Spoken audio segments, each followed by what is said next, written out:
Jim Jones, leader of the People's Temple, has come to symbolize the ultimate in sleazy, evil cult figures. Through a forceful personality, charm, and genuine good works, he managed to draw a massive following and lead them, like a modern-day Pied Piper, to the jungles of Guyana. There, he promised them a modern-day Garden of Eden. What they found was confinement, mental and physical control, and enforced suicide. In this week's Biographics, we dive into the life of the real Jim Jones.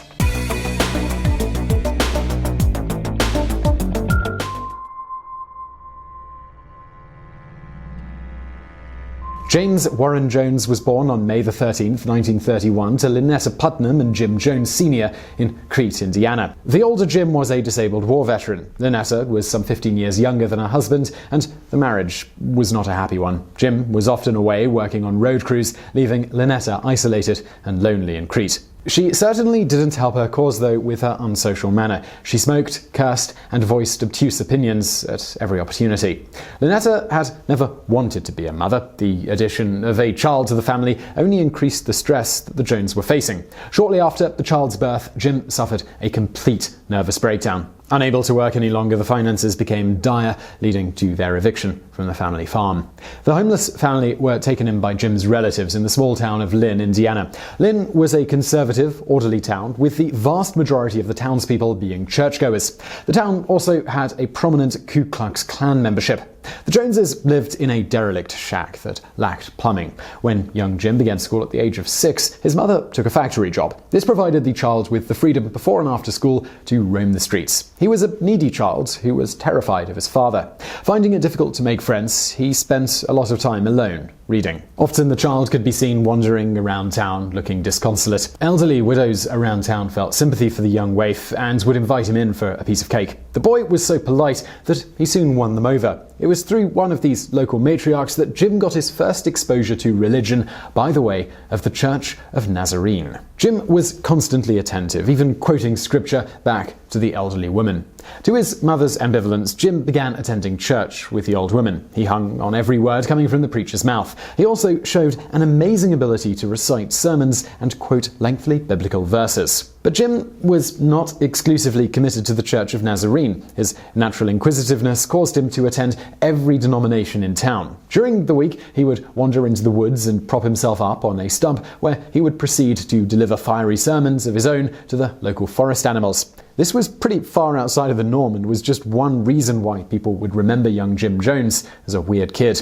His great interest in religion led to an equally obsessive fascination with death. There were also other things that set Jim apart from the other kids in Lynn. He cried a lot, and he also swore far too much. He would also steal candy from the local store. Further, his odd religious obsession led him to come out with all sorts of strange things, such as that he was being held down by the angel of death. By the age of 9, Jim was claiming that he had special powers. One day, he climbed on a roof and called out for everyone to watch him fly. Catapulting himself from the roof, he promptly fell to the ground and broke his arm. About that same time, Jim took to wandering around town and collecting roadkill in order to give each dead animal an elaborate funeral. The other kids looked onto this with a morbid fascination. Jim was 10 years old when America entered the Second World War. While all of his schoolmates spent their recess playing as Marines or GIs, he insisted on playing the Nazis, particularly their leader Adolf Hitler, with whom he was absolutely enraptured. He even went so far as recruiting younger children and turning them into mini stormtroopers. When they did not goose step high enough, he would whack them with a twig. When he became a teenager, Jim's new favorite topic changed from religion to sex. He established himself as the young people's authority on the subject and would set up court on his porch to teach the facts of life in minute detail to an eager audience. His mother was happy for him to share his dubious knowledge, but the parents of the other children, well, they were rather incensed. At high school, Jim set himself apart not just by his strange beliefs and by his strange actions, but also by his dress. Rather than the casual dress that was normal, he wore his Sunday best every single day. He also never spoke unless he instigated the conversation. However, he did love to engage his teachers in debates, attempting to highlight his superior intellect. Now, although not in any sense a talented sportsman, Jim was an exceptional organizer. At the age of 14, he established a baseball league. But during one team meeting, some kids saw Jim drop a pet dog from his loft to its death. After that, the players, they became scared of him, and the league fell apart. By the early 1940s, Jim Sr. had become a hopeless alcoholic. His body was now ruined, and he had suffered a stroke that left him unable to speak legibly. Lynetta took another man, a secret that was not so secret in the small town. Inevitably, the marriage irrevocably broke apart, and Jim and Lynetta were divorced in 1945. Lynetta took Jim and moved to Richmond, Indiana. While attending high school, Jim worked the night shift as an orderly at the Reid Memorial Hospital. In December of 1948, he graduated with honors, which was quite an accomplishment for a 17-year-old who was also working a full-time job.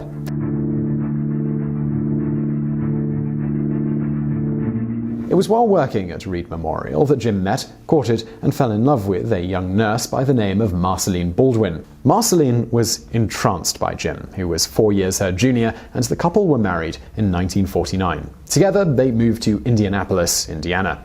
In Bloomington, Marceline found work as a nurse while her husband attended Butler University. The couple, they now found themselves living in the heart of Ku Klux Klan country. And it was in the midst of this redneck country that Jim developed a passion for two things: racial integration and socialism. In the spring of 1952, Jim accepted a position as student pastor at Somerset Methodist Church. He excelled in the role and quickly set up a youth center which was open to children of all faiths. He soon recognized that the way to attract crowds and therefore to increase church donations was to adopt a flamboyant Pentecostal style and make faith healing a central part of his performances. These performances began to gather wider attention, and before long he was being invited to preach at conventions and assemblies throughout Indiana and the surrounding states. Regular services were held at Elmwood Temple in Cincinnati, Ohio, where he would invite those suffering from ailments to come forward for the laying on of hands. He even traveled as far afield as Los Angeles to participate in a healing convention. By the mid-1950s, Jones was filling the churches with his dramatic healing sermons. At each one, he insisted that the audience be completely integrated and that black members of the congregation sit up front, facts which further ingratiated him to local black people. It was his insistence on racial integration within his flock that led to a split with Jim's church employer. Churches in Indianapolis at the time were strictly segregated, and Jim's allowance of blacks was causing real problems. Jim, he quit in disgust and set up his own Community Unity Church. This soon morphed into Wings of Deliverance, which was renamed in 1955 as the People's Temple Full Gospel Church.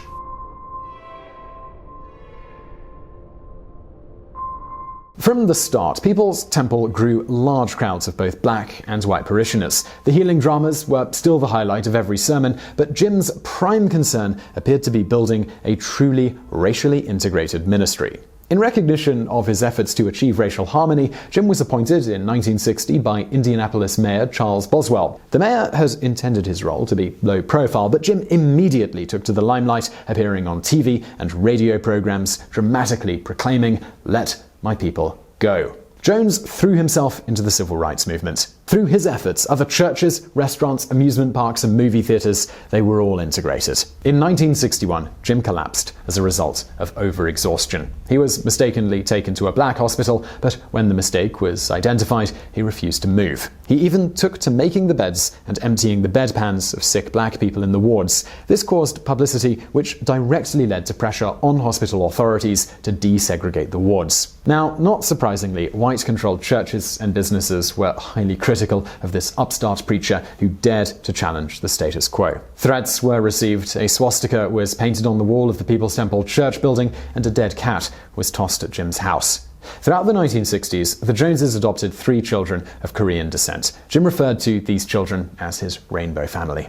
In an attempt to extend the Rainbow Family, he also encouraged members of his congregation to likewise adopt war-torn refugees. Now, in the early 1960s, Jim, he became obsessed with the prospect of a nuclear holocaust. In December of 1961, he announced to his congregation that he had a prophetic dream in which the entire American Midwest had been destroyed in a nuclear conflagration. After reading a magazine article entitled 9 Places in the World to Hide, he took his young family on a trip to one of them, Belo Horizonte in Brazil. They stayed there for 2 years. During this time, his distrust and personal hatred towards the government of the United States intensified. He was convinced that American political and economic self-interest had brought the world to the brink of destruction. The Joneses returned to Indianapolis in December of 1963. Jim immediately made plans to move his congregation, who had been waiting patiently for their leader's return, to another of the 9 safe places on the list, Northern California. In the summer of 1964, the family, along with about 140 congregants, moved to the town of Ukiah in the Redwood Valley area above San Francisco.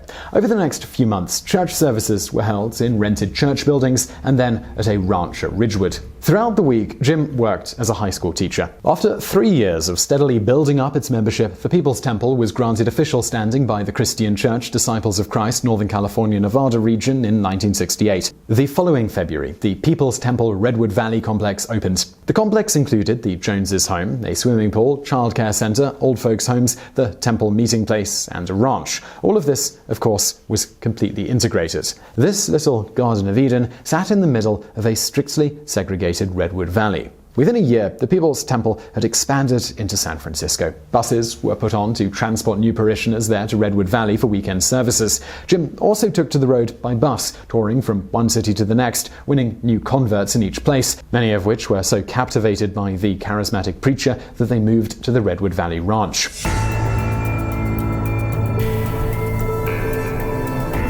People's Temple experienced rapid expansion during the 1970s. However, it was also during this time that the church received its first negative media coverage. A series of articles in the San Francisco Examiner profiled the church, painting Jones as a false messiah who had claimed to bring 43 people back from the dead. The authority structure of the church was also put under the spotlight. The Examiner articles drew the interest of other media outlets. From then on, Jones came to view the media as the enemy and an agent of the devil himself. Things got worse when, in 1973, 8 prominent members of the People's Temple defected. Stories emerged of financial abuse, mind control, and tax evasion. In response to the pressure brought upon the church by the media and the defectors, Jim first proposed the idea of mass suicide. Such a grand action would establish the congregants as martyrs and shame those who were out to get them. As for how, however, Jones's words were nothing more than bluster. It was during the summer of 1973 that Jones made the decision to relocate the People's Temple to the South American country of Guyana. 2 months later, he visited the country in order to open negotiations to purchase 27,000 acres of land in the Matthew Ridge area near the Venezuelan border. The Guyanese Cooperative Republic was a socialist country, and for Jones, who had passed through on his return trip from Brazil in 1963, it was an ideal haven. The first People's Temple members arrived in Guyana in March of 1974, to begin the mammoth task of clearing the jungle and breaking ground for construction on what was to become Jonestown.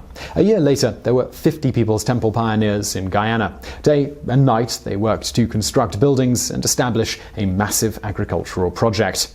By 1977, Jonestown was an established community, but things were getting worse back in California. On Memorial Day 1977, along with 600 congregation members, Jones made an appearance at a commemoration for suicides who had jumped off San Francisco's Golden Gate Bridge. In his address on this day, he declared, "I have been in a suicidal mood myself today, so I have personal empathy for what we are doing here today." By now, there was renewed pressure on the church from the American media. On August 1st, 1977, an article appeared in New West magazine that alleged that members had been beaten, the church was rife with financial misdealings, and that Jim Jones was nothing more than a charlatan. By the time the article hit the newsstands, Jones was already in Guyana. By September, there were more than 1,000 People's Temple members in Guyana, with only about 50 or so left in the United States. The sudden influx of people placed severe strain on the facilities at Jonestown. However, members enthusiastically pitched in to extend the village in order to accommodate the demand. 3/4 of the transplanted residents were black, with the remainder being white, Hispanic, Asian, and Native American. The task of feeding, housing, and clothing the community was a massive undertaking, but the temple members found a great sense of pride in the feat that they were accomplishing, a utopian heaven on earth. Despite the harsh conditions and the hard work, the people appeared in those first few months to be genuinely happy.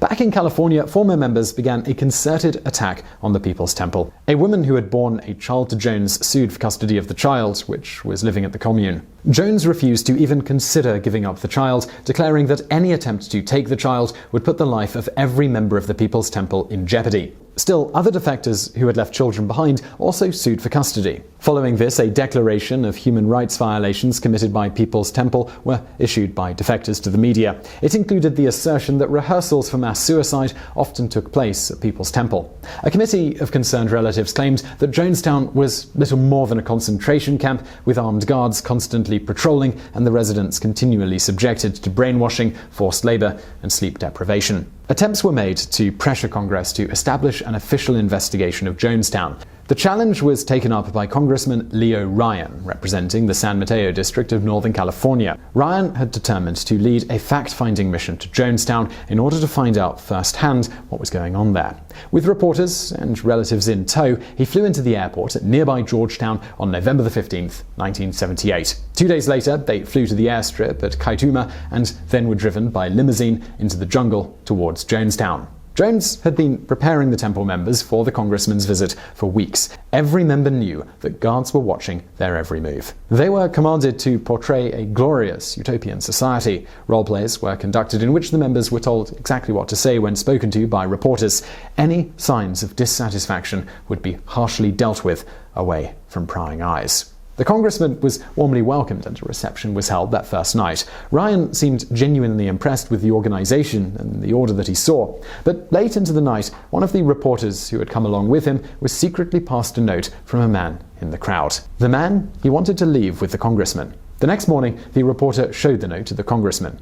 Ryan brought the issue up with Jones, who declared that anyone was free to come or go as they pleased. This prompted Ryan to make a public declaration that anyone who wanted to leave with him at the end of the weekend was most welcome. Over that weekend, many people came forward. Then, on the afternoon of the second day of the visit, a People's Temple member lunged at Congressman Ryan with a knife. This event soured the proceedings, and the visitors were intent on getting out as fast as possible.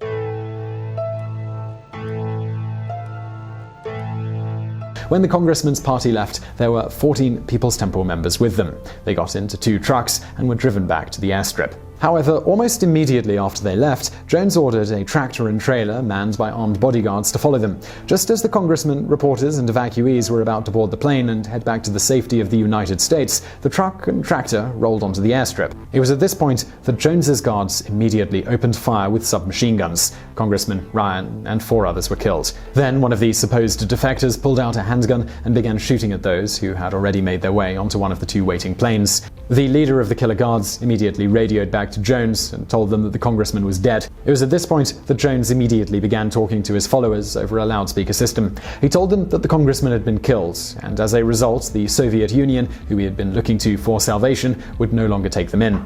The Americans were now certain to send in armed forces to annihilate the People's Temple. He drove fear into his followers by telling them Americans would torture their children, rape their women, and brutalize their old people. The only dignified response, he said, was to commit mass revolutionary suicide. We didn't commit suicide, we committed an act of revolutionary suicide protesting the conditions of an inhumane world. Large barrels of cyanide-laced Kool-Aid were rolled out and the people began lining up to lay down their lives in mass protest. When he heard people trying to beg off, Jones told them not to be afraid. They were simply stepping over to another plane. That day, November the 18th, 1978, 914 members of the People's Temple lay down their lives. Jones, however, did not succumb to the cyanide-laced Kool-Aid. He was found with a gunshot wound to his head. It was determined as being self-inflicted. So I really hope you enjoyed that Biographics video. If you did, don't forget to subscribe to this channel for brand new biographies every Monday and Thursday. Also, I've got another channel, it's called Top 10s. On that channel, as you might have guessed from the name of it, we look at all sorts of interesting top 10 lists. You can check it out through the link on the screen now, but if you're looking for something else to watch right now, why not check out a biography from the archives, or indeed a Top 10s video over there on the right. And as always, thank you for watching.